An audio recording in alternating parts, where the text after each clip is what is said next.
lagi dengan saya Siti Nuramina, mahasiswa akuntansi Universitas Muhammadiyah Tangerang. Saya di sini ingin menjelaskan tentang metode penelitian, terutama di bagian analisa data. Nah, analisa data dalam penelitian itu adalah analisis data yang merupakan kegiatan setelah data dari seluruh responden atau sumber data lain terkumpul. Kegiatan dalam analisis data apa aja sih? Yang pertama, mengelompokkan data berdasarkan variabel dan jenis responden. Yang kedua, mentabulasi data berdasarkan variabel dari seluruh responden. Selanjutnya, yang ketiga adalah menyajikan data tiap variabel yang diteliti, lalu melakukan perhitungan untuk menjawab rumusan masalah, dan yang terakhir, melakukan perhitungan untuk menguji hipotesis yang telah diajukan.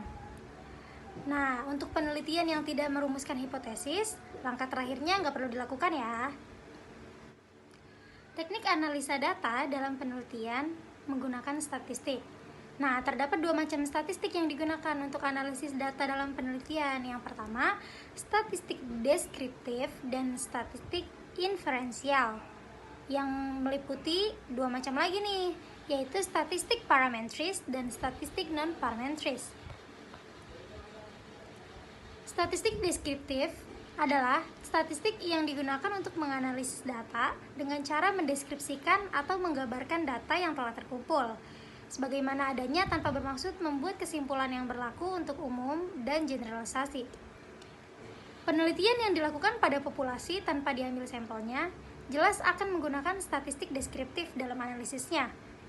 Tetapi bila penelitian dilakukan pada sampel, maka analisisnya dapat menggunakan statistik deskriptif maupun inferensial.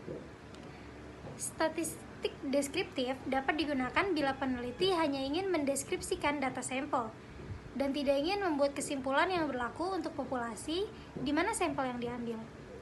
Tetapi bila peneliti ingin membuat kesimpulan yang berlaku untuk populasi, maka teknik analisis yang digunakan adalah statistik inferensial. Nah, yang termasuk dalam statistik deskriptif antara lain adalah penyajian data melalui tabel, grafik, diagram lingkaran, piktogram, perhitungan modus, median, dan mean. Perhitungan penyebaran data melalui perhitungan rata-rata dan standar deviasi perhitungan presentase.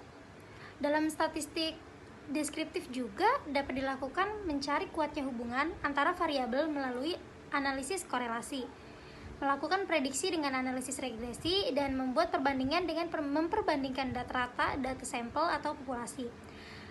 Hanya perlu diketahui bahwa dalam analisis korelasi, regresi, atau membandingkan dua rata-rata atau lebih tidak perlu diuji signifikannya. Jadi secara teknis dapat diketahui bahwa dalam statistik deskriptif tidak ada uji signifikasi, tidak ada taraf kesalahan karena peneliti tidak bermaksud membuat generalisasi, sehingga tidak ada kesalahan generalisasi.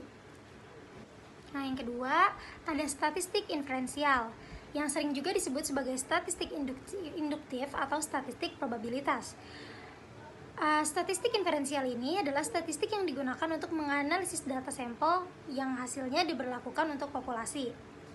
Statistik inferensial ini digunakan bila sampel diambil dari populasi yang jelas, dan teknik pengambilan sampel dan populasi dilakukan secara random yang disebut statistik probabilitas, karena kesimpulan yang dilakukan untuk populasi berdasarkan data sampel itu kebenarannya bersifat peluang atau probability.